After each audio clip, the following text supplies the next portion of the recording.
We're sticking with the straight backs this time because I don't have 3 days to spare redoing my small knotless braids, y'all. This is my second attempt and I went even smaller, and honestly, I'm pretty proud of myself. There were 1 or 2 braids I considered redoing, but hey, we're making progress, so let's get into it. First off, I highly recommend pre-parting your hair. It took a bit of time since I was working solo, using a mirror to ensure my parts were as straight as possible, especially now that my hair is growing back. And about the hair back there, close to the nape of my neck, I knew I wouldn't be able to catch that in the feed-in braids going straight back, so I created a row and added in some braids. I'd also suggest investing in a braiding rack for portioning the hair. It saved me so much time, y'all. I found mine at my local beauty supply store, but you can definitely grab one on Amazon. I pre-portioned all the hair into identical smaller pieces because as you feed them in, the braids naturally get larger towards the ends. And I use pre-stretched hair because if you're not using pre-stretched hair, what are you doing? It definitely makes the process so much easier, and this one was actually super impressive to work with. I also used the BTL gel, Braids, Twist, and Locks gel. It's the perfect consistency, not too thick, not too slippery, and of course you have to have a rat tail comb. It's an absolute must because without this rat tail comb, y'all, I don't know how these partings would be looking right now, okay?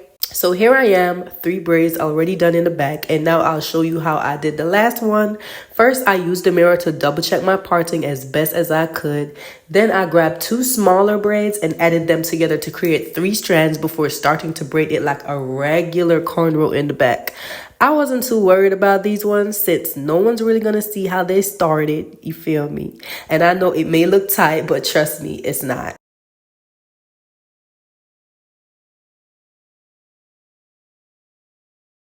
I started braiding down until I felt it was time to add more hair. I did this not just for uniformity, but also for length. And one tip I usually use is counting how many pieces I add to keep the braids the same length.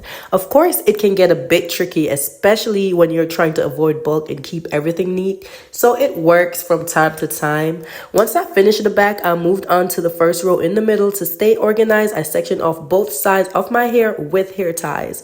This helped me focus on the section I was working on. And trust me, without doing this, it would have been so much more harder. Next, I used a comb to define the section and prepared to start the braid with just my natural hair. I didn't use any products at this point because honestly, I like to keep the product use minimal while braiding the cornrows to avoid creating unnecessary issues. Y'all already know it's enough of a challenge doing your own hair, so to keep it simple, this is the method I followed.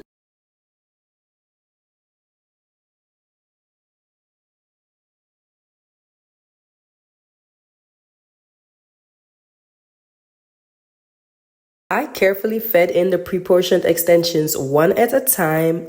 Honestly, I felt like I rushed the first one a bit as I braided it down, and you'll notice that towards the end. But in the beginning, I added 1 piece, braided once, added another, braided again, and repeated the process. Then, as I went on, I realized I needed to braid a little further before adding in the next piece. After trying it this way, I've learned that if you want the braid to lay flatter, it's better to braid down the section a bit more before adding in the extension pieces. And hopefully that made sense and didn't confuse you. So I braided all the way down, adding hair as needed to maintain the uniformity and length I mentioned earlier. After finishing the first one, I really wanted to take it out because I felt a little disruption back there, but I told myself to keep going. I could always fix it later. I didn't want to discourage myself, and honestly, when you start doubting your work, it can make you not even want to continue. So I'm glad I left it as is because it's a good reminder that it's okay if something doesn't turn out perfect, especially when you're trying something new. It may not meet your expectations at first, but don't stop. Just keep going. It gets better with time and with practice.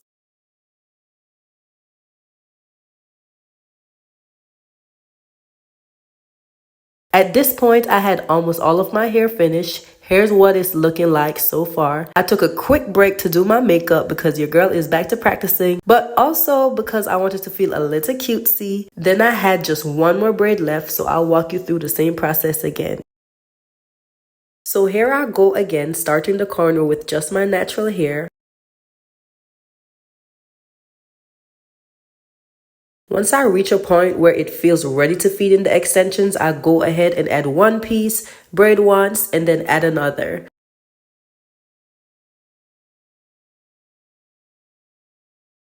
For this one, since it's thinner, I kept adding hair one piece at a time where I felt it was needed.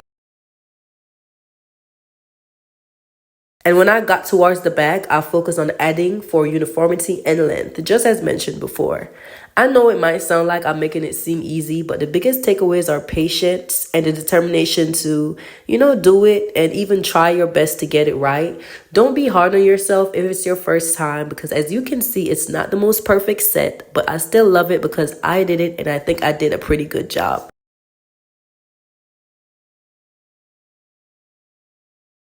Here I am after dipping the ends in hot water and adding some BTL gel all over, and of course don't forget to oil your scalp and slick down those edges if needed.